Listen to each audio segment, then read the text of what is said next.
Have you ever sprinted down a hallway, heart hammering only to realize you've opened the wrong door?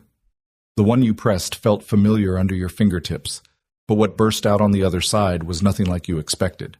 In a breathless second, Alex Turner swung into what he thought was maintenance interview room B, and found himself facing the sleek mahogany table of OneCare Health's CEO.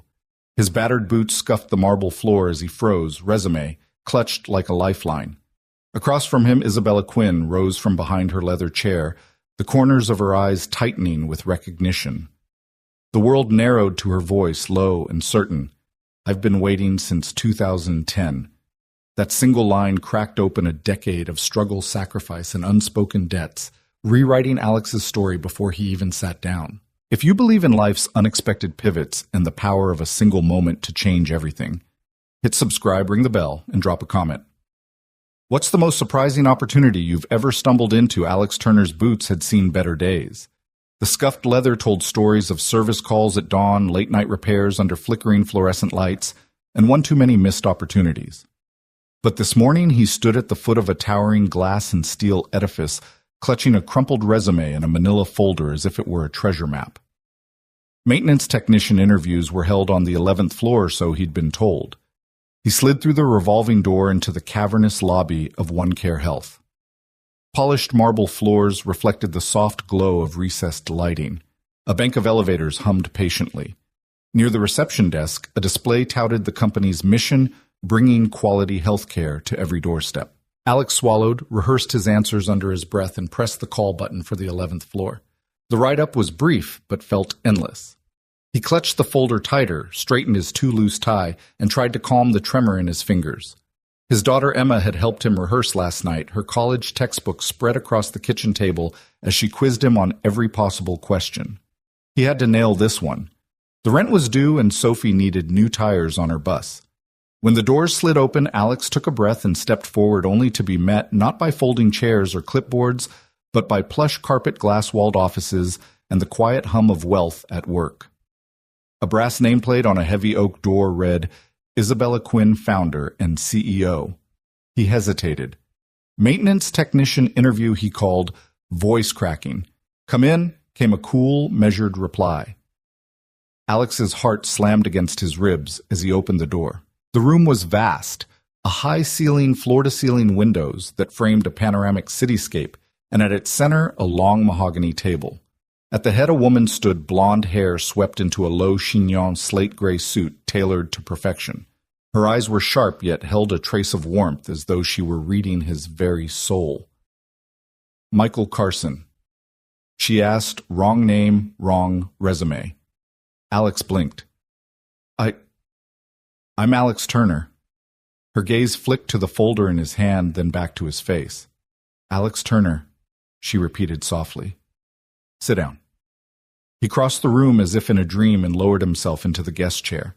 His palms were slick. He wiped them on his pants. "Do I know you?" he asked, glancing around for hidden cameras or waiting interviewers who might appear at the last second. She didn't smile. "We met once," she said quietly.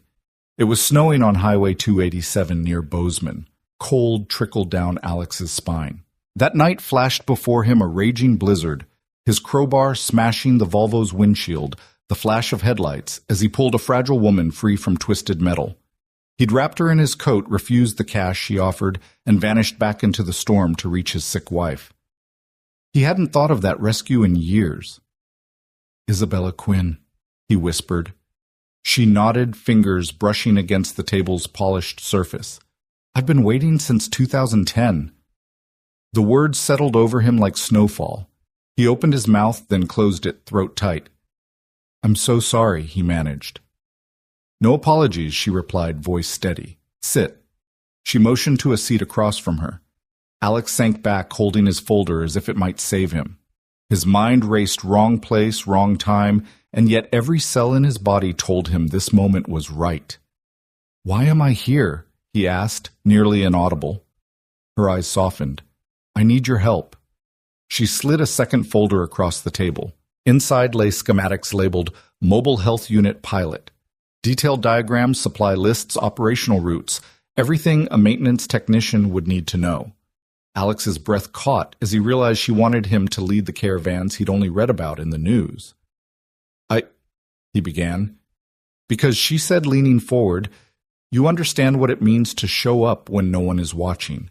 You saved my life once. Now I want you to help save lives every day." Alex Turner blinked, feeling the floor shift beneath him. The wrong interview had become his greatest opportunity. And in that marble-floored suite, a single moment of past kindness forged the first link of a future neither of them knew they needed until now. Alex's pulse hammered in his throat as Isabella leaned back in her chair, eyes never leaving his face. The sleek office around them, glass walls, polished floors, faded into the background. All that mattered was the echo of her words. It was 2010 on Highway 287. "You found me in a silver Volvo half buried in a snowdrift." He swallowed hard, the memory scrambling forward like wind-driven snow. He remembered the generator job up north, the call from the rest stop manager, a frozen power line, a grumbling diesel engine, the promise of one more paycheck before Christmas. And there'd been a storm, warning, nothing too dire, he'd thought.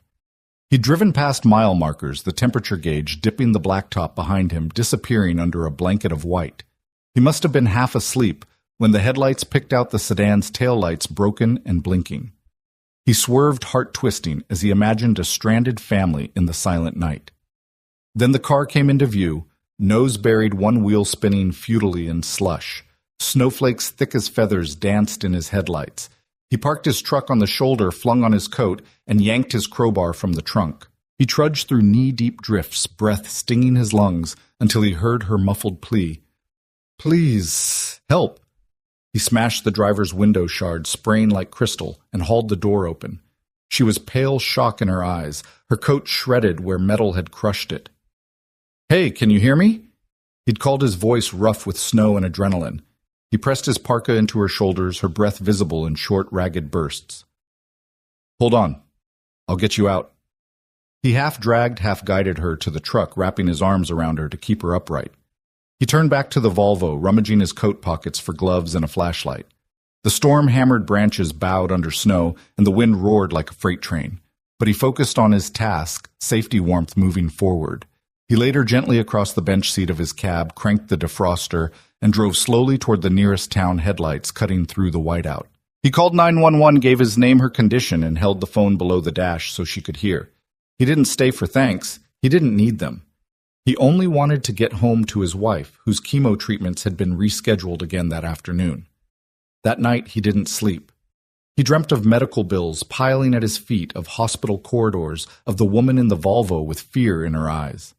He closed his eyes and vowed to forget to tuck the moment away like a folded photograph he'd never look at again. And now, in this gleaming office, that moment had come rushing back in full color. Isabella's gaze softened, tracing the lines in his face. "I nearly lost consciousness before you arrived," she said quietly. "If you hadn't come—" Her voice trailed off. Alex rubbed his forehead. "I'm sorry, I didn't—" "Don't apologize," she interrupted gently. "I never got your name, but I never forgot you." Alex's throat tightened. "It was nothing," he murmured. "I was heading home." She tilted her head, studying him. "You didn't just save me, you disappeared before I could thank you. I tracked you down once, but I never found you. Then I buried it in my mind, focused on my work." She sighed as if releasing a held breath. "I built OneCare Health on a single principle: kindness matters. That night taught me that strangers can change our lives forever." His pulse slowed as he absorbed her words. She believed in him, this woman of influence and vision, because of a moment he thought was long dead. He shifted in his seat, uneasy under her steady gaze. "Why bring it up now?" he asked softly. "Because I've been waiting," she said, voice so low it was almost a whisper. "Not just to thank you, but to repay you." She reached into the folder before her and laid the blueprints for a mobile health van on the table. "I want you to lead this team. You know what it means to rescue a stranger in need. I need someone who will show up no matter the storm." Alex stared at the diagrams: onboard generators, vaccine refrigerators, diagnostic kiosks. He felt the weight of the role settling on his shoulders. It was practical work, the kind he knew, hands-on, honest, essential. and yet it was also profound, a direct line from the memory of that snowy night to a future saving lives every day. He inhaled and let the warmth of her belief in him wash over his doubts. I'd like that, he said, voice steady. Her lips curved in a small, triumphant smile. Welcome aboard. In that moment, Alex Turner realized he hadn't walked into the wrong room at all. He'd walked into the second chance he never knew he was looking for, born from a midnight rescue in a blizzard carried across a decade and delivered in a single life-changing moment. Alex Turner settled deeper into the guest chair, his limbs still tingling from the shock of that snowy rescue long buried in his mind. The polished wood armrests felt oddly comforting beneath his calloused palms. For a moment, the office's quiet grandeur, sunlight pooling on the marble floor, the distant hum of traffic faded into the background. All he could see was Isabella Quinn's steady gaze and the faint tremor in her jaw as she gathered her thoughts. I never asked your name. Isabella began, voice low but unwavering. That night, it was just another emergency for me. I had a talk to give at a conference the next morning, and the limousine. She paused, the memory pressing against her composure.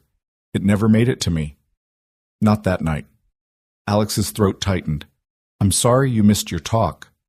She managed a small, rueful smile. It was for the board of Biopharm Global. I'd been courted for months. The speech would have been my ticket to the C-suite. I had the outline in my head, clinical trials, market projections. But I was hospitalized instead with a concussion and a few cracked ribs. He winced. That must have been terrible. Worse was what happened afterward. She leaned forward, hands clasped on the table. I woke up in the hospital with a blank schedule and a laundry list of obligations I no longer felt passionate about. The board was disappointed. Investors murmured about my reliability.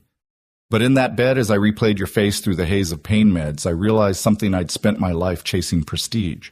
But prestige hadn't stopped my limo from sliding off the road. It hadn't given me a second chance. Alex swallowed hard. He reached for his folder as though he might hide in its crumpled pages. I never meant to derail your career, he said quietly. She waved a hand. You didn't. You saved my life. But more than that, you gave me clarity. She tapped the mobile unit schematic. When I left the hospital, I sold my shares in that pharmaceutical company and started OneCare Health. No boardroom, no flashy launches, just a mission: bring care to people who can't afford it or can't reach it. I designed these vans to travel where hospitals don't. But I knew I'd need someone who understood more than business, someone who could fix what breaks, whether it's a vehicle, a medical device, or a life in crisis. Alex stared at the blueprint tracing the flow of power lines and storage compartments. I've never done anything like this, he said. I'm a small-town maintenance guy. Isabella's eyes glinted. Exactly. You see broken things, you repair them. You don't ask for recognition, you just do it. That's rare in healthcare. Everyone wants a billboard. You, Alex, are the billboard. He managed a laugh, wry and unsteady. I've always preferred unplugged lights. She leaned back, a hint of laughter in her shoulders. Unplugged light can guide us home just as well. She paused, scanning his face. What do you say? You sit here, or you stand there. You stay in your boots, or you step into these vans. You can keep running mechanical lines in another town, or you can run a mission that changes lives. Her voice softened, including mine. Alex closed his eyes. The memory of that wind-chilled highway, the lit dashboard, the frantic 911 call, it all rushed over him. And beneath it, the ache he'd buried, worry over his wife's failing health, his daughter's future bills piling up like snowdrifts. He'd spent years surviving the storm. Now he could drive it, control it, even flourish in it. He opened his eyes. I'll do it, he said, voice firm. I'll help build these units and keep them running wherever you need me. Isabella's relief was palpable. She rose and crossed to the table's end, offering her hand. Welcome to OneCare Health, Alex Turner. He stood, taking her hand. Her grip was strong, reassuring. In that moment, he felt the weight of possibility settle in his chest. The wrong interview room had become the right one, and the lifeline he'd tucked away years ago had come back to anchor him. She guided him to the window. Below, the city stretched out like a living map. Neighborhoods, hospitals, clinics, and the empty patches between them. This, she said, is why we do it. She tapped the window. In a world that races forward, we stop for people. We bring the light to them. Alex leaned in, looking beyond the glass toward a future that was finally within reach, not just for him, but for every life these vans would touch. He inhaled, tasted the faint scent of pine from the office's lone potted tree and the city's exhaust down below. He let it remind him of that snowy night, the cold, the darkness, and the single beam of warmth that changed everything. No fanfare greeted them, no cheers, no flashing cameras, just the soft click of two lives aligning their courses. And as he turned back to Isabella, Alex Turner realized that sometimes being a survivor means stepping forward, becoming the savior you once needed. In that polished office under the hum of glass and steel, he accepted not just a job, but a calling that was born in the snow and carried through a decade of storms. He sat again, but this time with a sense of purpose beyond the resume in his hand. Isabella picked up his folder, and together they pored over the blueprints discussing routes, maintenance schedules, staffing logistics. Their voices blended with the city's distant symphony, a dialogue of compassion and mechanics of strategy and service. Outside traffic flowed on, unaware that in that corner office, the smallest moment from long ago, had sparked an engine of hope. And as Alex Turner traced each line on those sacred documents, he felt the first true warmth of second chances blooming in his chest, ready to illuminate every broken road ahead. Alex Turner exhaled, feeling the weight of the moment settle between them like a soft snowdrift. He'd prepared himself for polite dismissal, an apologetic, "We appreciate your interest," and another resume tossed onto the growing heap of also-rans. Instead, Isabella Quinn was leaning forward, her fingers laced on the polished table eyes, bright with purpose. "I want you on the road," she said. Alex blinked. He shook his head as if to clear it. I thought you were interviewing for maintenance staff. I mean, it's an office." Isabella smiled the kind of smile that reached her eyes and warmed her whole face. "This is maintenance staff, just not the kind you find in an office tower." She tapped the schematic on the table. OneCare's mobile health units, refrigeration for vaccines onboard generators. Diagnostic kiosks, we travel to communities where hospitals are a day's drive away. We need someone who can fix anything anywhere. He swallowed. "I've changed light bulbs and unclogged drains," he murmured. "I've even rewired coffee machines on a cold morning. But medical equipment isn't so different," she interrupted gently. "It's precision and care. You've spent your life solving problems without fanfare. You never asked for credit when you pulled me from that wreck. You just did what needed to be done." Alex looked down at his hands, rough and ink-stained, the kind of hands that remembered every bolt and wrench. He thought of his daughter Emma off at college and too busy for nightly calls. He thought of his late wife Lisa and the radiator he'd fixed to keep her warm in her last days.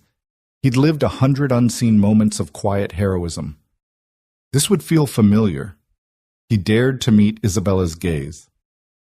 "What exactly would you have me do?" She reached for a cup of water and set it before him. "You'd oversee the maintenance and rapid repair of our fleet. When a van's engine sputters on a gravel road, you're the one who gets it moving again. When vaccines threaten to spoil, you're the one who spots the coolant leak.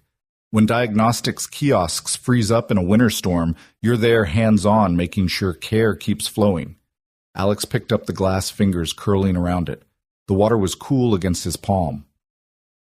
"You're talking about long days, nights under the stars, driving down brush-filled back roads." Isabella leaned in. "Exactly. It's not a desk job. It isn't meant to be glamorous. It's meant to matter."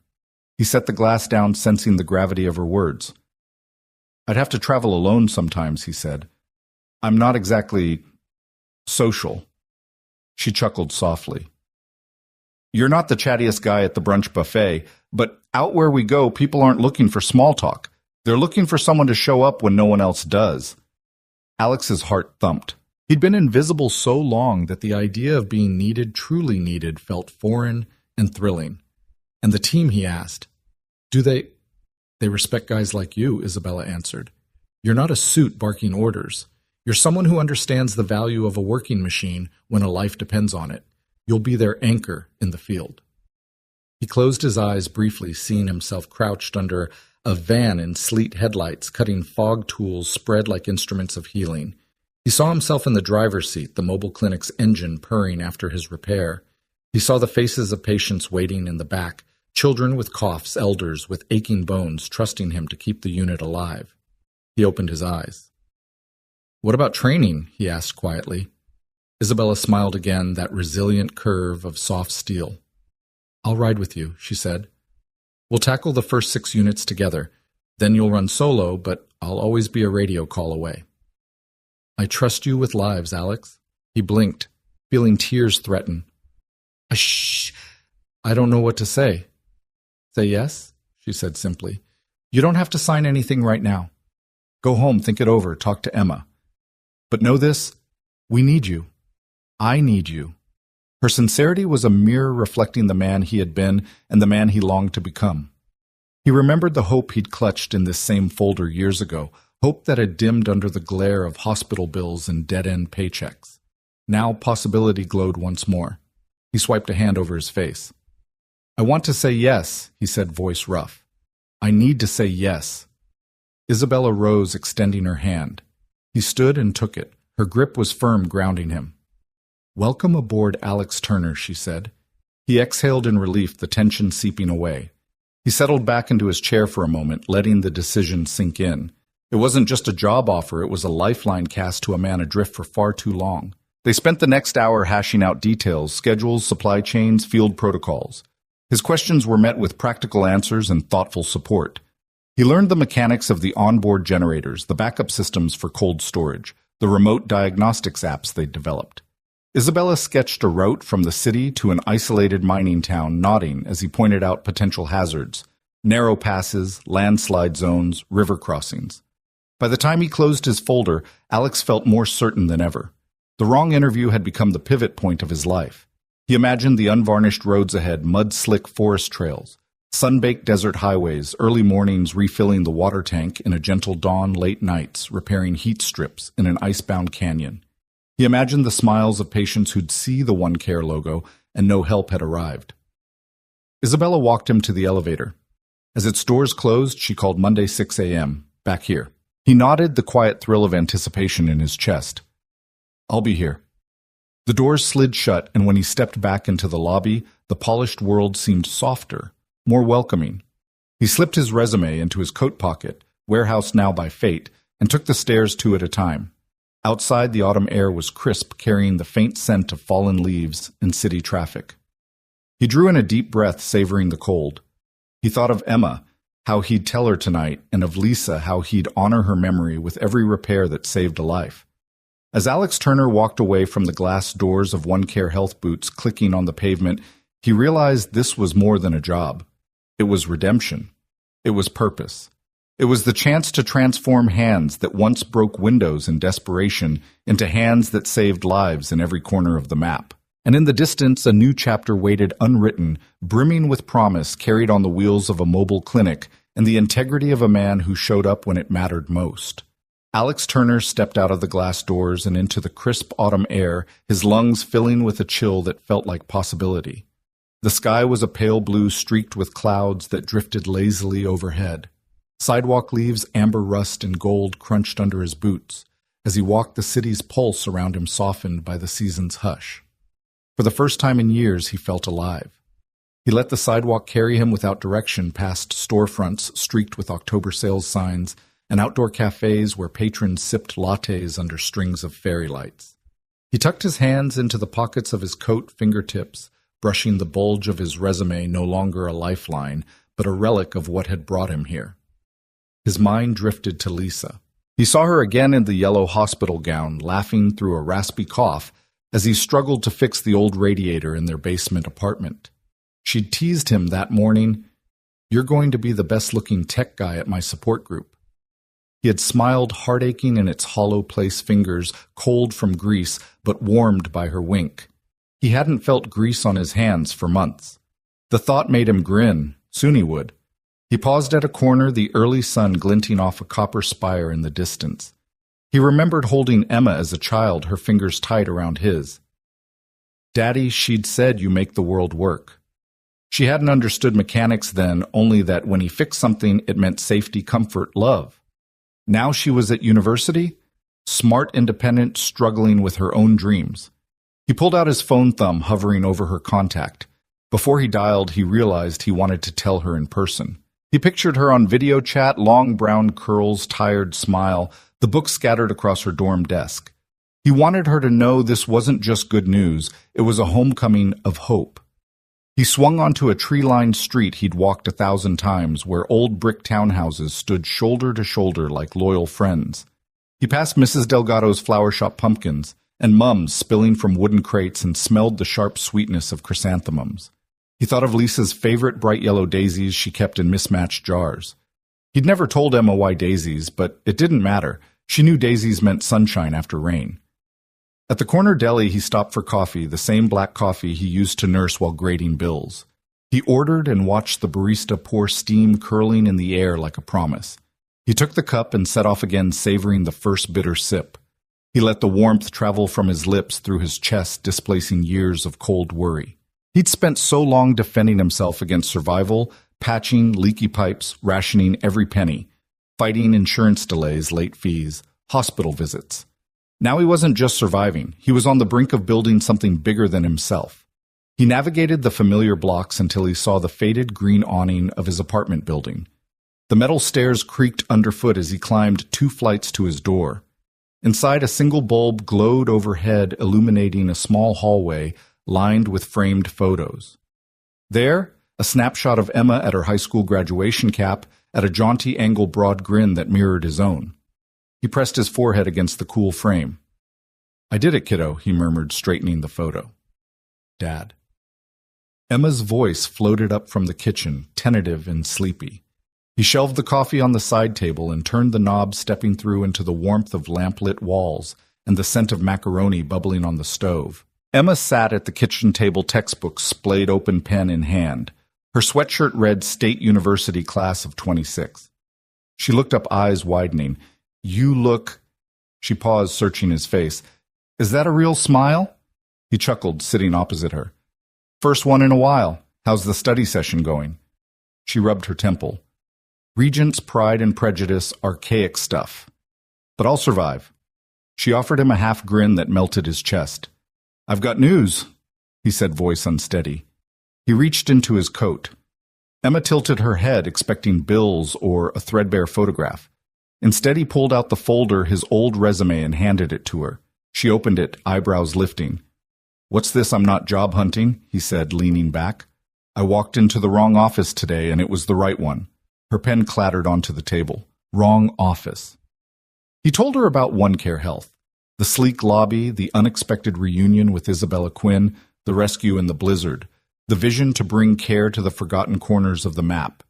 He described the mobile health units, vans, bristling with medical gear rolling into remote towns, and the pivotal role she'd offered him, chief maintenance technician, guardian of life-saving machines.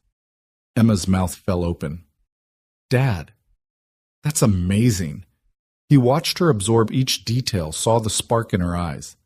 "They want me on the road fixing boilers, generators, refrigerators. All of it. They need someone who shows up when it matters." She reached across the table, covering his hand. "That's exactly what you do, Dad. You show up." He swallowed the lump in his throat. "I want to do more than show up. I want to make a difference." Emma smiled, proud and tender. "You will. You've earned it." They fell into an easy silence, broken only by the soft hiss of the stove. He sipped his coffee, feeling the last of his doubts wash away. This place, this crusty apartment filled with the echoes of their past, had sheltered him through loss and struggle.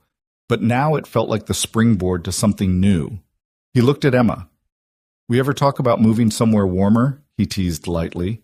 She rolled her eyes, but the smile lingered. "Only after you're famous for mobile health clinics." He laughed, a deep, genuine sound that felt as clean as the autumn air outside. "I'll take it." Later, as Emma packed up her books and headed to her room, Alex lingered by the window.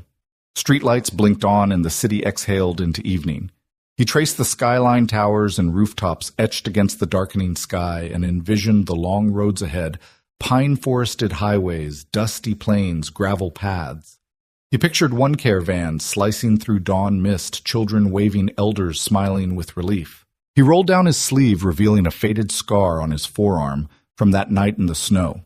He pressed a finger to it, honoring the line between then and now. The storm he'd survived had led him here to a homecoming of hope, where every repair was a renewal and every mile traveled a testament to second chances.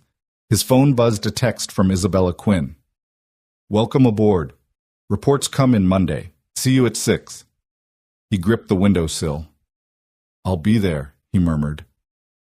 Above him, the first star emerged.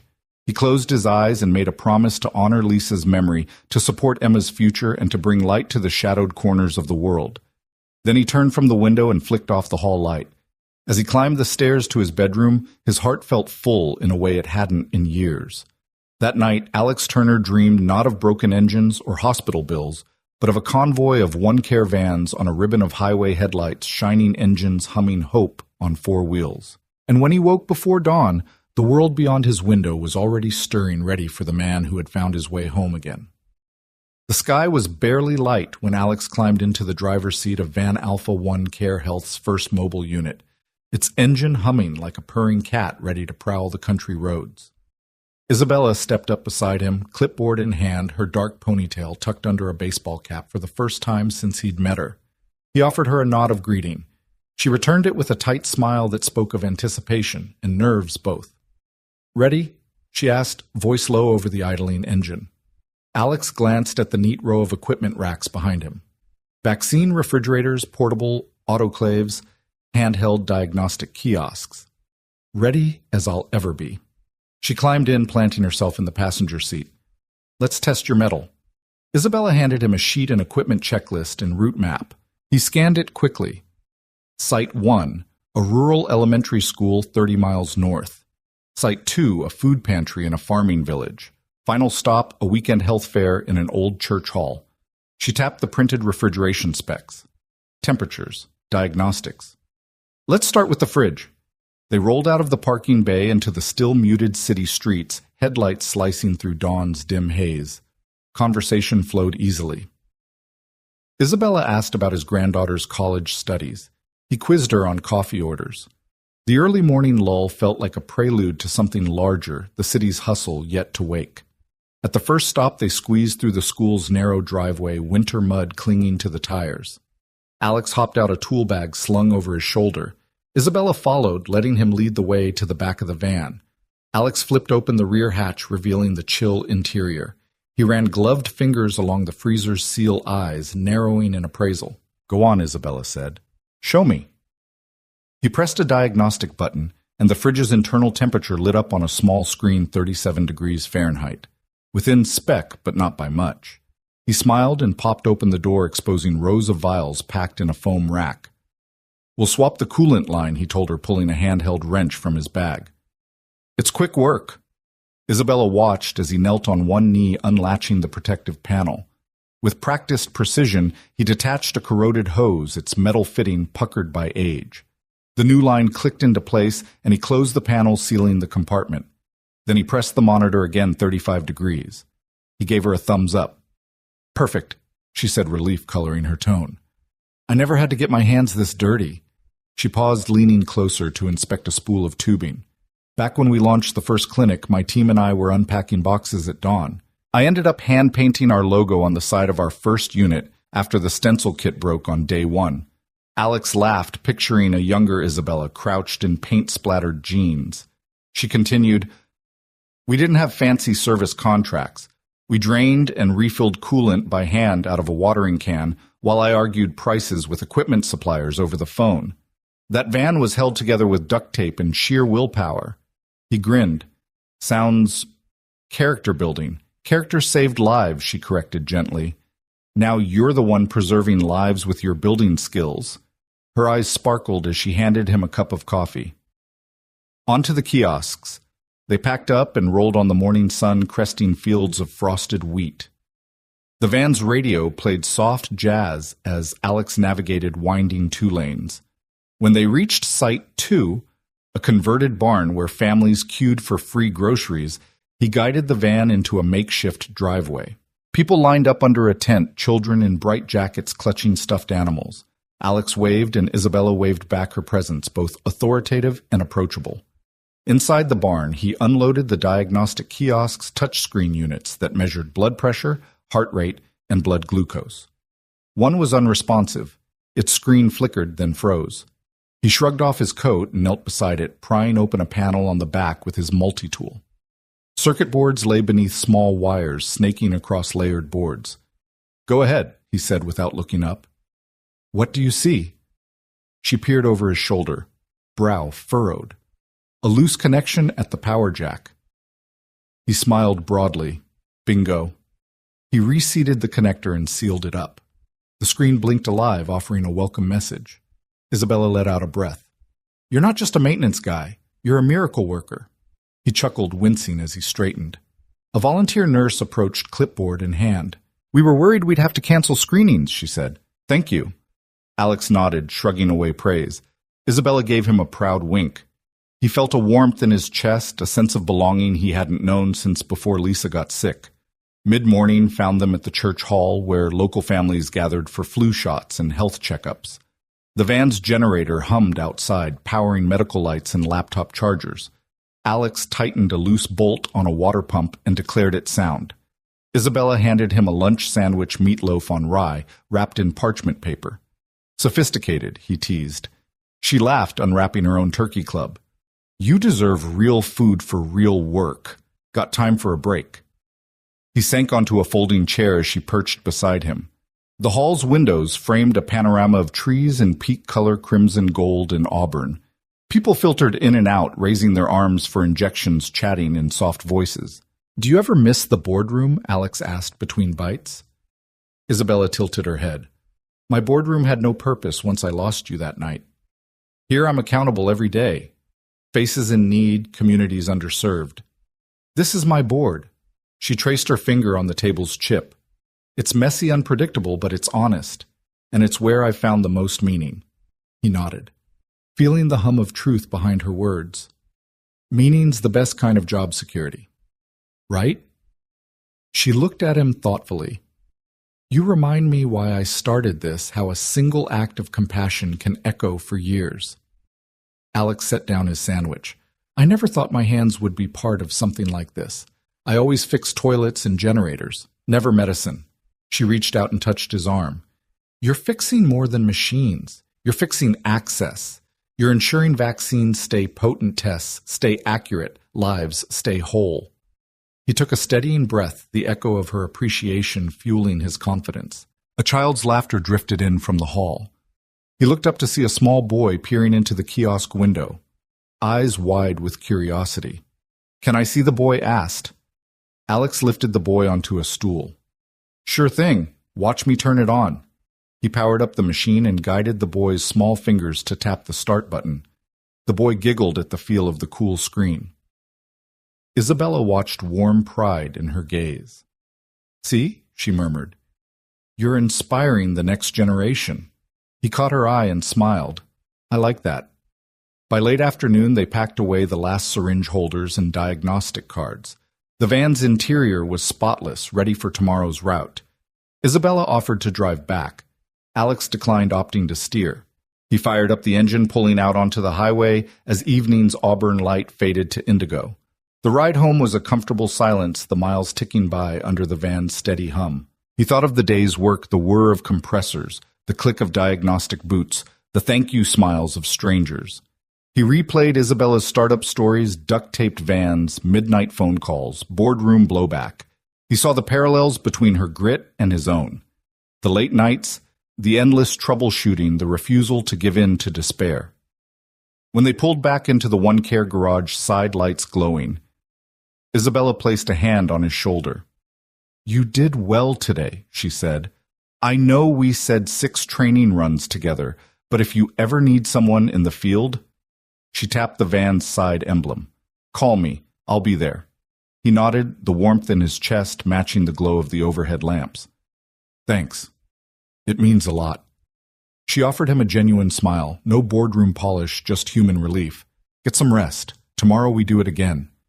Alex climbed out, stretching muscles he'd forgotten he had. He locked the van and turned to her. "I never thought I'd look forward to sunrise," he admitted. "Sunrise and coffee," she teased, unzipping her jacket. "One more thing," your daughter called. "She's coming home this weekend." He blinked. "She is..." His voice cracked with the surprise and joy he felt. I'll tell her I'm otherwise engaged." She laughed a light, clear sound that followed him as he walked away. That night in his apartment, Alex sank onto his couch and closed his eyes. He felt the subtle ache of muscles stretched in service. The gentle buzz of adrenaline faded to contentment. Outside his window, city lights blinked on, and he was no longer alone in a silent struggle. He was part of something bigger, something that healed bodies and hearts alike. He drifted to sleep with a sense of purpose cradling him, ready for the promise of dawn, the promise of again showing up when it mattered most. Alex Turner returned to the One Care garage after an early morning route armor of grease and dust still clinging to his sleeves. The late winter sun slanted through high windows, dust motes drifting like silent witnesses. As he stowed his tools and logged the van's final readings, he noticed the cardboard box he'd shoved into a corner the night before, marked in faded ink old papers. Curiosity tugged at him. He pulled it down and set it on a low workbench, wincing when the dust swirled around his face. Inside, he found envelopes of bills and insurance statements, an old hospital discharge summary with half-legible stamps, and a stack of letters he'd never mailed. He lifted the top one-line notebook paper, its fold lines worn soft. His handwriting tilted in neat columns, a younger man's script. "To the woman I pulled from the snow." Alex's breath caught. He hadn't thought about this letter in years. He eased open the fold, the paper crackling. The words he'd written under fluorescent hospital lights flooded back. "I don't know your name, but I know your eyes were as frozen as the road. You tried to hand me money. I refused because it felt wrong to profit from a stranger's fear. I was headed home to my wife, and I still am. But for a moment you reminded me why I keep going. People matter more than plans. You mattered. I hope you made it to your conference and discovered something worth fighting for. One day I hope I can repay this kindness. Maybe you'll never see this, but I needed you to know you made a difference in a dark night." Signed, Michael Carson. He blinked once, then twice, as the memories surfaced, the sting of the bitter air, the feel of her coat across his shoulders, the hum of his truck's heater bringing warmth back into her cheeks. He'd never mailed that letter, couldn't bear to intrude on someone he'd barely known. Yet here it was, a bridge between past and present, yellowed but intact. He folded it again, slid it into his coat pocket, and left the garage without a word. The elevator to Isabella's office seemed to take forever. His heart hammered, uncertainty swirling like the dust he had disturbed. Would she even remember this scrap of paper? Would it matter now that he was her lead technician? On the 11th floor, the receptionist looked up from her screen. "You here for a meeting, Mr. Turner?" she asked politely, scanning her book of appointments. Alex cleared his throat. "Yes, with Ms. Quinn at—" He pulled out his schedule. 2:00. She tapped a key. "Right this way." He followed her down the glass-walled corridor, flanked by the soft hum of conversations and distant printer clicks.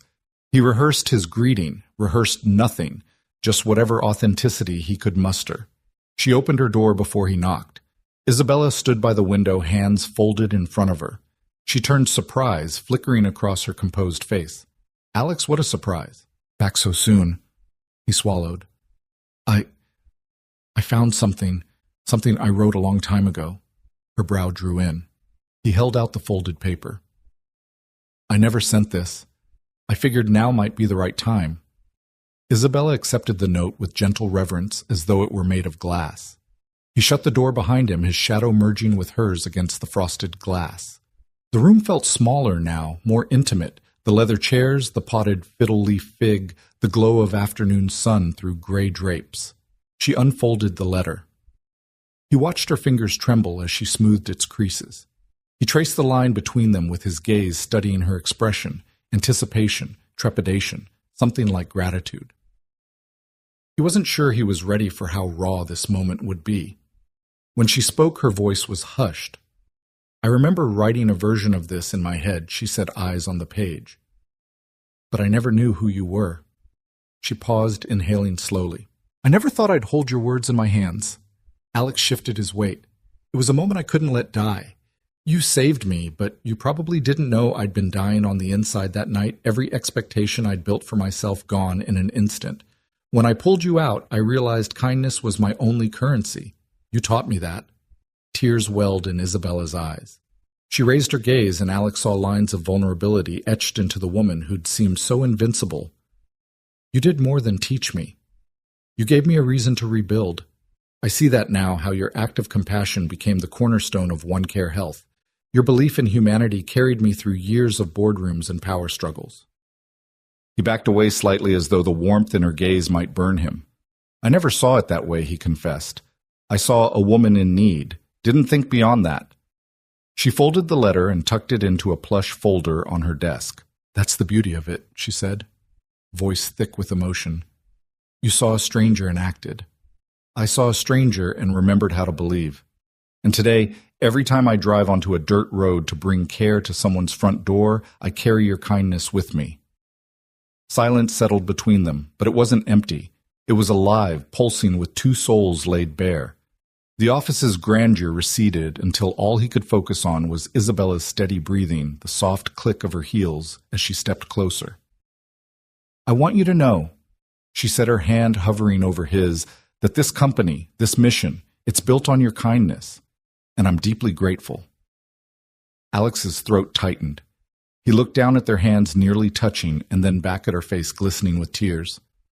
Thank you for bringing me back, he whispered, for giving me work that matters and letting me be part of something I can be proud of. She nodded, letting out a shaky breath. You've given me so much more than that. In that shared glance, time folded in on itself, the stormy highway, the hushed hospital corridors, the gleaming conference room, the honking engines of the mobile clinic. Past and present converged in a powerful promise they would move forward together, not just as CEO and technician, but as two people bound by an unsung letter and the truth it revealed. They stood in the quiet aftermath of confession, neither ready to break the spell with small talk. Finally, Isabella broke the silence. I'll frame this, she said, touching the letter gently. It belongs here. She motioned to the empty wall beside her desk, already picturing it as a testament to their shared journey. Alex nodded, his heart unburdened for the first time in years. Thank you, he whispered once more, for this and for everything. As he turned to leave, he realized there was no wrong room, no misstep. Every path, every snow-laden mile, every sleepless night, every bolt he'd tightened had led him here. And as he stepped back into the hallway, he carried with him the weight of that letter, now transformed from an unsent hope into a living bond that would guide them both through every road to come. Alex was elbow-deep in the van's engine bay when the email arrived. He wiped his grease-streaked forehead and peered at his phone screen. Urgent suspension pending investigation. His chest tightened as he read further discrepancies found in Service Unit C's maintenance logs. Effective immediately, you are relieved of duty until further notice. His stomach dropped. He blinked at the words as though willing them away. His hand still wrapped around the spark plug wrench trembled ever so slightly. Doubt churned like a storm cloud in his mind. No, he whispered, voice rough. That can't be right. He backed out of the engine bay, heart pounding. In the back of the garage, the early morning light drained away, leaving soft shafts of gloom. Joe, the fleet supervisor, appeared around the corner, eyebrows raised. I heard he said quietly, Log entries flagged your sign-off last night. Upper management wants answers. Alex dropped the wrench and shook his head. I didn't alter anything, he said, voice small. I signed off after I flushed the lines and checked the temps. That unit was perfect. Joe sighed, defeated. I know you did. But digital records don't lie, or so they say. He paused, resting a hand on Alex's shoulder. I'm sorry, man. Alex glanced at him, gratitude flickering in his eyes. Thanks. He turned and tightened his jaw. I'll fix it. He raced to his locker, yanked out his notebook where he'd tracked every pump test, every gasket replacement. His pen flew across the pages as he cross-referenced times and tachometer readings. Nothing on his end had gone wrong. Yet the internal logs showed someone had reversed the entries, marking the unit's temperature out of spec for 3 hours after he'd clocked out. He stormed to Isabella's office resume folder, tucked under one-arm notebook in hand. The hallway was quiet, hushed whispers drifting behind closed doors. He hesitated at her door, heart hammering. He'd never barged in unannounced before, but this time he had to break protocol. He knocked twice louder than usual. When she called, "Come in," his resolve steadied. He stepped inside, eyes flicking to the framed letter on her wall and then to her chair. Isabella looked up from her laptop, concern immediately flooding her features. Alex. What's wrong? He dropped into the guest chair, sliding his notebook across the desk. Someone tampered with the logs, he said flatly. They made it look like I didn't maintain Unit C properly. They've suspended me pending investigation. Her eyes narrowed, jaw tightening. Who? He shook his head. I don't know yet, but it wasn't me. He clicked open the digital printout in his hand. See, this timestamp's changed after I signed out at 6:15. Someone with access logged in at 7:20 and altered the entries. Isabella leaned back silent for a long moment. Then she stood and crossed to the window, pressing a hand against the cool glass. Outside, the city moved on, oblivious to the personal storm unfolding in her office. She drew in a breath and turned to him. Bring me everything you have. Over the next hour, Alex laid out his evidence workshop notes, security camera timestamps from the garage entrance, the van's diagnostic reports showing a clean bill of health after his sign-off. Isabella listened without interrupting, absorbing every detail. When he finished, she nodded once. Thank you, she said. I'll handle this. He rose to leave, but she caught his arm. Don't go anywhere. He paused, eyes searching hers. Is this going to take long? She managed a small, confident grin. Not if I can help it. Over the next 2 days, Isabella quietly mobilized her contacts. She summoned the head of HR for a closed-door meeting presenting the security footage showing Alex leaving the garage at 6:10, rushing home for a family emergency, an unplanned hospital visit for his niece, he'd told her. She pointed out timestamps on his shift log, the GPS data from the mobile app showing his route, every meticulous record he'd kept. She confronted the team's junior technician, Derek, whose badge swipe matched the altered entries. His protest dissolved under the weight of timestamps and surveillance. By the end of the meeting, Derek was suspended pending formal review. Meanwhile, Isabella issued a company-wide memo, Integrity and Accountability Form, the bedrock of OneCare Health. False accusations and tampering will not be tolerated. She reinstated Alex with immediate effect, sending a personalized email copying HR and the board. Mr. Turner's reputation is beyond reproach. We apologize for the distress this incident caused him. On the morning Alex arrived, he found Isabella waiting by Van Beta. Her stance unwavering. He climbed out, spotting the new memo on the bulletin board. Relief surged in his chest as he read the words of support from the highest office.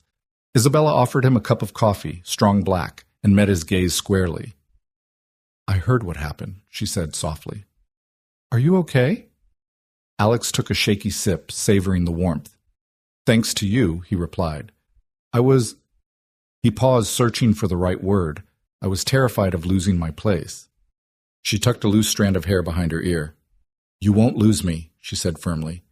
I know who you are, Alex. I trust you more than anyone on this team. Don't let one person's jealousy make you doubt your worth. He nodded, the tremor in his shoulders easing. I almost did. She placed a hand on his arm. Then let's get to work. We've got hospitals to reach. Her smile was gentle and strong. Besides, I need my miracle worker back on the road. He matched her smile with one of his own, steady, genuine. I'm here. Together they climbed into Van Beta, Isabella in the passenger seat, Alex at the wheel. As he fired up the engine, the dashboard lights glimmered into life. He glanced at her, the man who once pulled her from a frozen wreck, now pulling a mission forward through rugged terrain. Next stop, he asked, scanning the route on the GPS. She handed him the itinerary. Pine Valley Clinic. They're expecting us at 10. He nodded, shifting the van into gear. The tires rumbled over cracked pavement, echoing his renewed resolve. Isabella watched him over the dash, pride and relief shining in her eyes. As they pulled away, Alex allowed himself a breath he'd been holding for days. An exhale of vindication, of belonging, of standing up not just for himself, but for the values that had brought them together. The open road stretched before them, and in the back of the van, life-saving equipment waited. Together they drove on, unwavering in their purpose.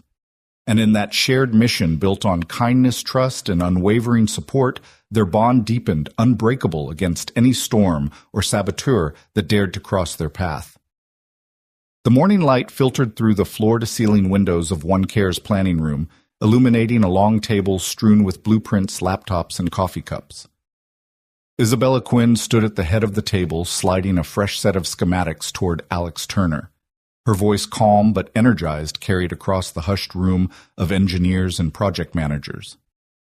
"Alex," she began, "this is the layout for our Pine Valley Clinic Hub, but I want you to co-lead this build with me."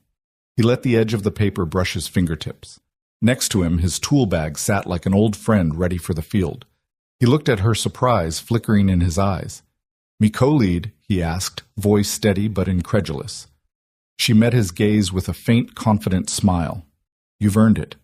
Your work on the mobile unit showed me how to balance compassion with practicality. I need that perspective here on a larger scale." Alex traced the corridors on the blueprint reception exam rooms, a lab storage for supplies, and a community meeting space. Each line represented hours of need assessment in rural clinics where patients once waited in line under tents. He thought of the van's hum fading behind him as he walked away from patient after patient who couldn't come to the city. Now they'd come to a permanent place of care. The weight of that responsibility settled in his chest like a promise. "I don't have an architectural background," he admitted, "but I know how to build things that last. If you have faith in me, I'm honored." Isabella tapped the plans. "It's not about degrees, it's about experience. You know what breaks and how to fix it. That's more valuable to our patients than any certificate." He nodded, feeling a rush of pride. Around them, team members stirred some exchanged smiles at Alex. Others jotted notes as Isabella outlined timelines. She introduced him. "This is Alex Turner, our Director of Field Operations. He'll be coordinating construction schedules, ensuring equipment compatibility, and troubleshooting any issues on site." Hands shot up with questions about power backups, supply chain contingencies, local contractor bids. Alex leaned forward, offering clear, concise answers drawn from years of hands-on maintenance and logistics. He spoke of mobile van repairs, then translated those lessons to load-bearing walls and HVAC systems. His confidence built with each response. He realized that leadership didn't require mastery of every detail, just the ability to find solutions and rally a team. By noon, they broke for a working lunch in the adjacent kitchenette, where volunteers from headquarters assembled sandwiches. Isabella grabbed a plate, motioning Alex to join her at a small table by the window. The cityscape stretched behind them, cranes and rooftops, a testament to the world they were reshaping. "Thank you for stepping up," she said quietly, carrying 2 turkey clubs wrapped in foil. "I know you've already given everything to OneCare." He took a bite and chewed thoughtfully before replying. "I believe in what we're doing. It feels personal." He glanced at her. "You gave me that chance when I needed it most." Her shoulders relaxed, a rare vulnerability in her posture. "You repaid me tenfold by believing in this mission. I want us to build something that lasts not just for patients, but for the organization's future."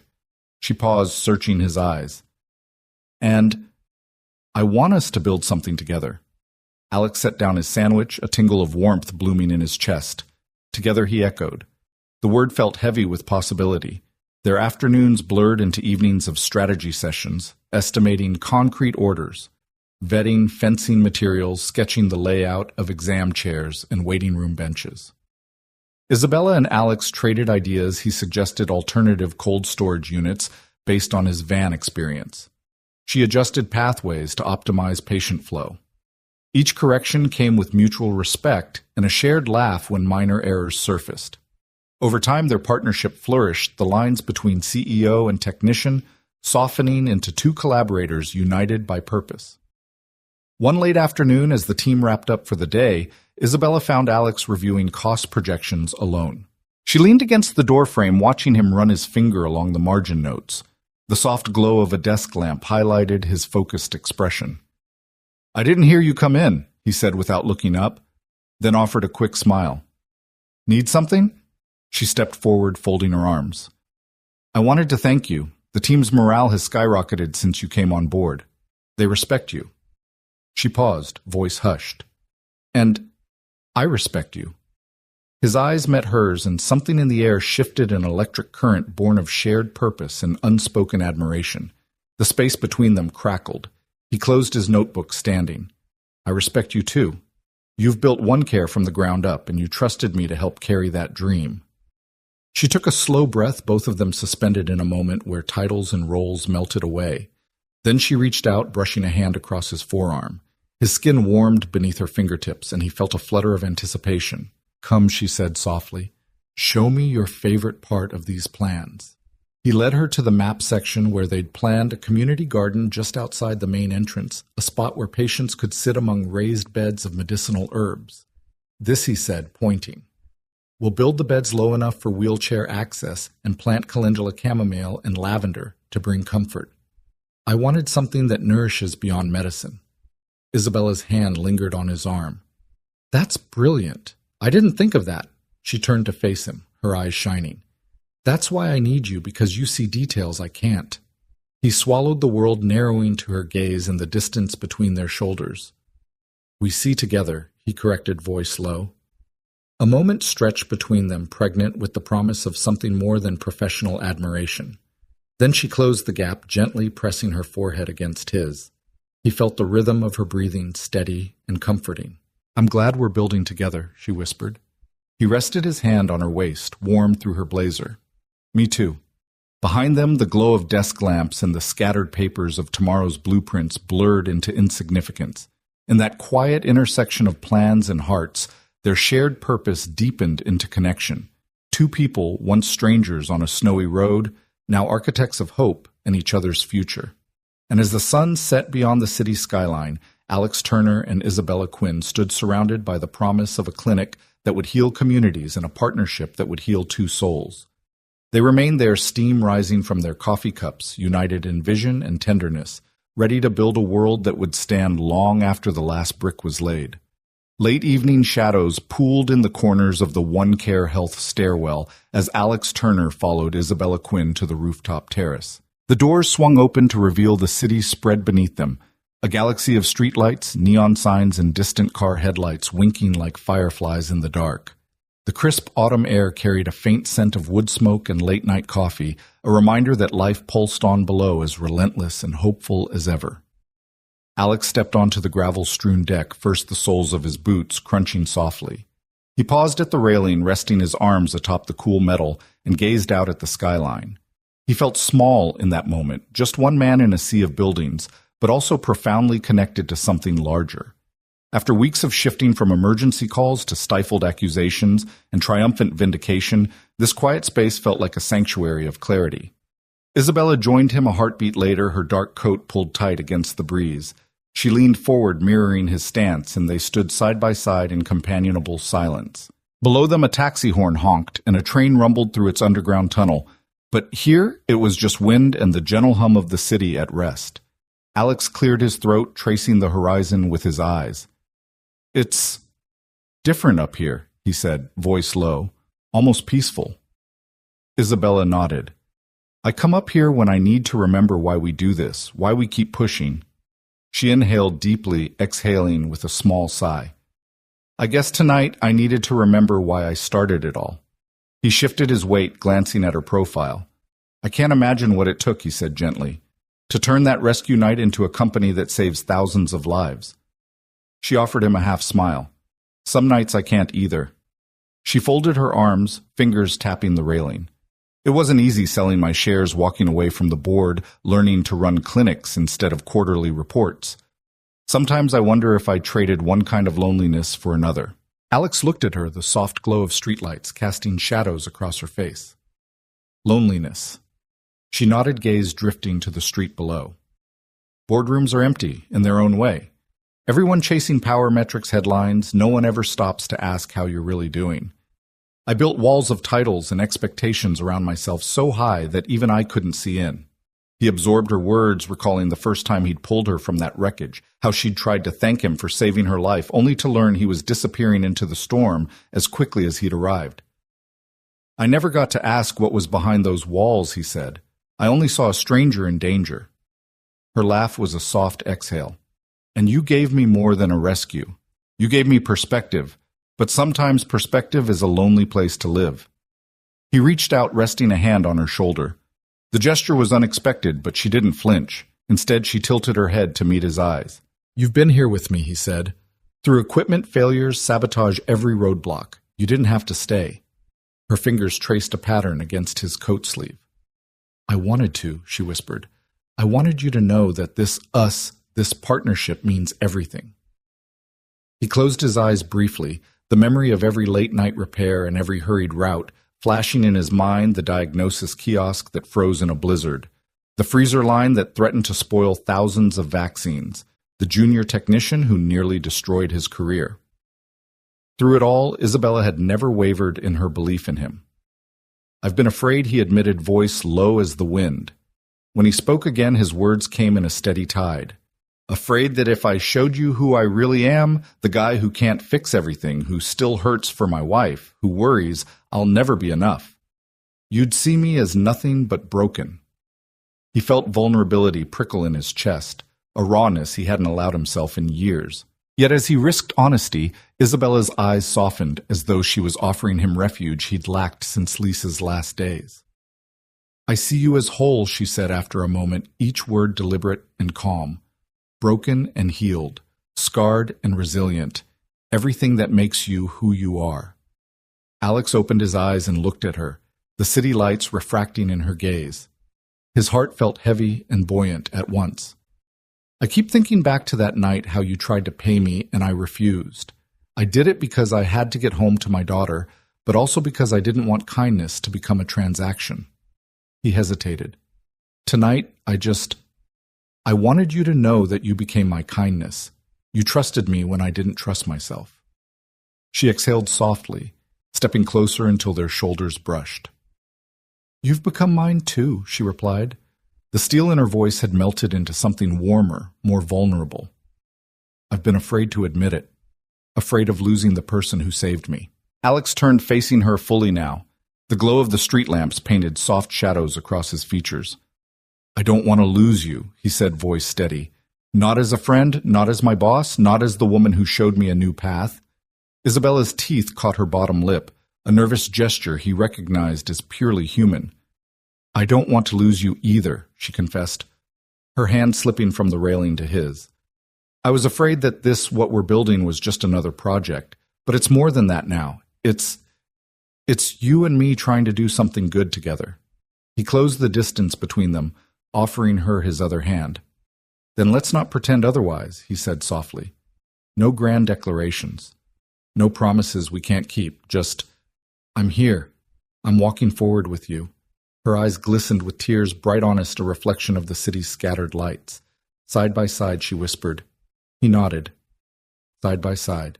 They stood there, two silhouettes against the sprawling metropolis. Hands entwined, the night air weaving them closer. Below, distant sirens lulled and an occasional car passed, but on that rooftop time stretched unhurried and full of possibility. Without another word, Isabella leaned her head against his shoulder. He felt the gentle rise and fall of her breath matching his own. In that shared silence, neither tense nor empty, they let the unspoken settle between them. Their fears laid bare, their hopes entwined, their willingness to step into whatever came next hand in hand. When the first raindrops began to fall, Alex reached into his coat pocket and produced a small umbrella. He opened it over their heads, sheltering them from the drizzle. She looked up at him, a soft smile curving her lips. Sometimes it took a wrong turn to lead to the right moment, he thought. Sometimes the quietest confession held the greatest power. And as they huddled beneath the umbrella, gazing down at the city they'd pledged to serve, Alex Turner and Isabella Quinn faced the future not as strangers or mere colleagues, but as two people bound by kindness, trust, and the quiet strength of walking forward side by side. The first blush of dawn painted the sky in pale rose and gold, as a hush settled over the newly completed One Care Health facility. The building's glass facade caught the early light, reflecting the promise of a new day. Volunteers and staff assembled on the sidewalk, nurses in crisp scrubs, technicians still blinking away sleep neighbors, curious to see what this health hub would bring to their community. Isabella stood at the front, ribbon and ceremonial scissors in hand, her dark ponytail tucked under an understated cap that read, One Care. Alex Turner slipped quietly to stand beside her, the soft hum of the city waking around them. Isabella stepped forward onto the small wooden platform erected for the ceremony. Behind them, the facility's doors gleamed, ready to open. A photographer snapped a quick image, the flash mingling with the gradual morning star. Isabella gestured for silence. Thank you all for being here at this early hour, she began, voice steady but warm. Today we celebrate not only brick and mortar, but the spirit that built this place. Compassion in action. She paused, eyes sweeping the crowd, standing families, city officials, the One Care team. When Alex Turner pulled me from that snowstorm more than a decade ago, he taught me what real care looked like. It wasn't in grand gestures or press releases. It was in a quiet act of kindness on a frozen highway. A murmur of recognition rippled through the staff. Alex's name had become synonymous with their mission, yet most present had only heard the story in boardroom recaps. Now they saw the man who saved the CEO's life, who'd become their champion. Isabella smiled at Alex. He brought me home, she said, voice catching slightly, and I promised that day to pay that kindness forward. One Care was born from that promise. She lifted the ribbon between two polished posts. Alex and I would be honored if you would join me to officially open the Pine River Community Health Hub. Alex stepped forward, heart thrumming with a mixture of pride and humility. He took the scissors in his calloused hand, a tool he'd never imagined wielding for ceremony. Beneath the platform, Emma and his niece Sophie stood with wide eyes handing out programs printed with the day's schedule, ribbon cutting, guided tours, free screenings, and coffee for all. Alex cleared his throat. He wasn't a man of many words in public. He fixed engines and machines, not speeches. But something about dawn-lit faces looking at him, faces he had saved, faces he had come to cherish, gave him courage. He raised the microphone. Good morning. His voice was low at first, then found strength. I never thought I'd be here holding these scissors instead of a wrench. I came to One Care thinking I was just fixing refrigerators and generators. I didn't know I was fixing lives, mine included. A soft chuckle traveled through the crowd. Alex glanced at Isabella, remembering the snow-chilled pavement, her trembling hand scraped on broken glass, his jacket wrapped around her shoulders. Isabella once told me that compassion is the currency that never devalues. I believed it because she lived it, but I learned its true value when she said, "Your kindness saved me." That night when I drove away, I didn't realize she'd invited me into a life-changing mission. He paused, letting the weight of that moment drift through the morning air. We've come a long way from a parking garage in a blizzard. Today this building stands as proof that one person's compassion can ripple outward through miles of back roads, through wheels and engines and heavy lifts, all the way to hearts that were waiting for help. His gaze found Emma's in the front row. She offered him a proud grin. He lifted his free hand in a small wave. Pine River Community is now part of our family. May this place be more than walls and lights. May it be a sanctuary of hope where every person who walks through those doors knows they matter. He exhaled the last trace of nerves replaced by clarity. Thank you for trusting us. Thank you for believing in kindness. He stepped back, handing the microphone to Isabella. She and Alex stood shoulder to shoulder as she held the ribbon. With a nod from both, they snipped in unison, scissors glinting in the new light, the ribbon falling away in two perfect halves. A cheer rose and the doors swung open. Staff flooded forward, ushering neighbors inside. Alex watched families file in, some timid, some jubilant, but all carrying the same glint of hopeful curiosity. A nurse offered free flu shots. A technician demonstrated a diagnostic kiosk. Volunteers unwrapped coffee cups, steaming, comforting. Isabella slipped an arm through his. You did well, she whispered, her breath warm against his jacket. He nodded, breathing in the mingled scents of freshly painted walls and brewing coffee. We did well, he corrected, meeting her eyes. We started something good. She smiled, her hand tightening on his. And it's just the beginning. Later, as they guided a group of local reporters through the examination rooms, Alex slipped away to a corner where a small plaque had been mounted beside the door. In honor of Alex Turner, whose act of kindness on a snowy night ignited a movement of care.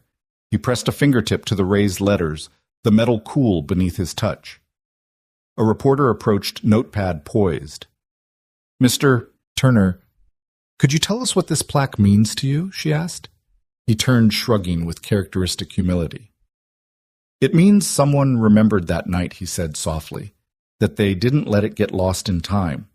And they turned it into something that helps people every single day. That's better than any accolade I ever sought. The reporter nodded, jotting notes. Alex lingered by the plaque a moment longer, then joined Isabella as she led a small group to the pharmacy station. They moved together through the facility, a man of mechanics and a woman of vision side by side. By mid-morning, the unveiling had given way to real work, checking the new sterilizers, adjusting the lab's ventilation, responding to a patient's request for a blood pressure check. Alex crouched beneath the diagnostic kiosk, recalibrating a sensor that had gone slightly out of alignment. A child peered in curiously. He flashed a grin as he handed her a lollipop from the supply drawer. She ran back to her mother, proud as a queen with her sweet prize. Isabella watched him from across the room, heart swelling with gratitude and affection. She approached, slipping into the doorway beside him. "That sensor's off by 0.02 psi, she observed. "Good catch." He straightened, dusting his knees. "Habits die hard." She laughed, the sound light and genuine. "You're going to keep me honest for years to come." He wiped his hands on a rag and offered it to her. "That's the plan. We'll keep each other honest." She accepted the cloth and dabbed at a smudge on her white coat. She'd traded her suit for a lab coat this morning and smiled. "I'm glad you're here." He tilted his head. "Me too." Behind them, the clinic buzzed with life. A mother cradled her newborn during a routine checkup. A grandfather received a blood sugar consultation. Volunteers organized paperwork with steady efficiency. Everywhere Alex looked, he saw the echoes of that snowy night gratitude relief trust. And he realized how far he'd come from a weary dad clutching cattle calls and past due notices to a man whose hands built hope on 4 wheels and now in a shining facility. As Isabella stepped forward to address a group of community leaders, Alex lingered a moment, taking in the hum of purpose around him. He closed his eyes, remembering the hush of falling snow, the glare of headlights, the tremor in a stranger's voice. He whispered a quiet thanks to fate for that wrong turn for the open door that had become the right one. Then he stepped back into the flow of the day, tools in hand, ready to tackle the next challenge. Because ribbon cuttings were moments to celebrate, sure, but the real redemption was in the work they would do from dawn to dusk, day after day, touching lives in countless small ways. And as the sun climbed higher, Alex Turner and Isabella Quinn walked forward together, guardians of compassion, champions of second chances, their redemption story just beginning. The grand hall of the Young Masters Invitational thrummed with hushed anticipation as Alex Turner and Isabella Quinn settled into their front row seats. Crystal chandeliers overhead cast prismatic light across the chessboards lined up like soldiers ready to do battle. Emma, his daughter, and now their shared prodigy, sat at the final match table in a simple navy blazer, her brown curls tucked behind one ear. Across from her, her opponent, a poised 14-year-old with a fierce intensity, adjusted his pieces for the last time before the clock began. Alex's hand rested lightly on Isabella's knee. Her fingers closed over his in a silent vow of support. It was more than a chess tournament. It was the culmination of their journey, his chance at redemption, her proof of purpose, and Emma's emergence as a bridge between 2 lives. "Remember, breathe," Alex whispered. "You've prepared for this." Emma nodded, her eyes fixed on the board. "I see it, Dad." Across the table, she opened the game with her signature queen's pawn. Isabella caught Alex's eye and offered a small, proud smile. Behind every move lay a lesson in resilience and trust, lessons taught over late-night study sessions, long drives to clinics, and rooftop confessions. The opening gambit set the tone, a bold exchange that surprised even the commentators. Emma's knight sprang forward, sacrificing a pawn to gain critical control of the center. Gasps rippled through the audience. Alex leaned forward as Isabella's breath caught. She mouthed, "She did it." Emma's opponent blinked, regaining composure, but the momentum had shifted. Move by move, Emma navigated the complexities, weaving her pieces into a net of calculated pressure. Her father's heart pounded. Her mother's chest tightened, both aware of the gravity behind each silent move. At one point, Emma paused, recalling Isabella's advice. "Don't just see the board, feel the story. Each piece has a purpose." She turned her bishop to pin the opponent's rook, and Isabella caught a tear at the corner of Alex's eye. He brushed it away, but it left a sheen of pride on his cheek. As the game approached its climax, Emma's queen found a diagonal path to the king's side, delivering a stunning double check. The opponent's pieces crumbled under her quiet assertion. With a gentle slide, Emma placed her queen to declare checkmate. A beat of stunned silence, then the hall erupted. Applause thundered like a victory march. Isabella stood clapping so vigorously she threatened to clap Alex from his chair. Alex rose beside her laughter and tears mingling in his expression of unguarded joy. Emma looked up from the bored eyes shining. She stood as well, stepping around the table. The ribbon of audience applause trailed behind her as she crossed the distance to her parents. Alex bent down to embrace her, and Isabella slipped an arm around both of them. For a moment, the three of them swayed together in a cluster of triumph and tenderness. A reporter's microphone poked into view, but Emma ignored it. Instead, she squeezed her mother's hand and looked to her father. Voice steady and clear. "Thank you, Mom." "Thank you, Dad." Time suspended. The hush that followed was not awkward, rather it was sacred. A communal exhale that felt like the universe itself acknowledging the moment. Emma's simple words dissolved every title, CEO and technician, single dad and visionary leader. What stood in their place was something stronger, a family forged by checkmate, reborn through acts of unexpected kindness and the courage to embrace second chances. Isabella pressed a gentle kiss to Emma's forehead. "We're so proud of you," she murmured, voice thick with emotion.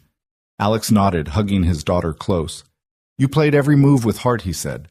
Emma pulled back to look at them, her cheeks flushed. "I couldn't have done it without you."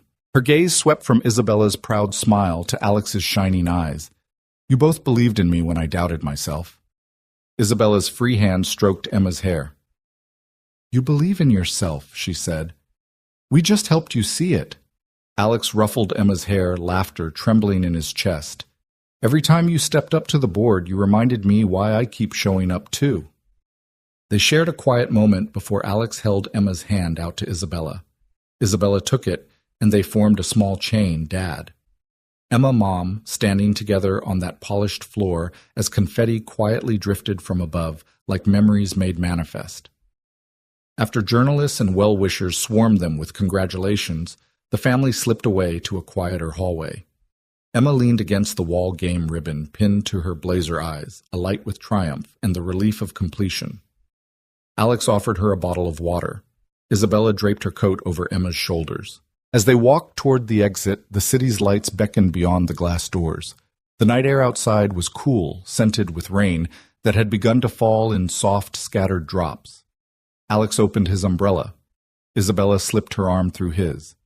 Emma walked between them, small and triumphant. "Where to now?" Alex asked, voice light with wonder. Emma glanced up at him, then at Isabella. "Someplace cozy," she said. "Maybe waffles." Isabella laughed. "Waffles it is." They stepped out onto the sidewalk, a trio moving in sync footprints in the rain-damp concrete. Street lamps traced their path in amber pools. The city, vast and untamed, seemed to part for them, offering a quiet benediction. Under that glow, they were more than a CEO and a maintenance technician. They were more than a rescuer and the rescued. They were a family knit together by a letter never sent a wrong turn that became the right one, hundreds of miles of clinics and late-night conversations, and a daughter whose first move had changed everything. As they walked toward the diner's neon sign, confetti settling in the gutter behind them, Alex took Isabella's hand and squeezed gently. She met his gaze, and without words, they acknowledged the wonder of what they'd built, a love not born of grand gestures or sweeping vows, but forged in the quiet miracles that arrive when strangers step in, when second chances are embraced, and when a simple act of kindness echoes across a lifetime. And in that misty rain under the watchful city lights, they knew there was nowhere else they'd rather be.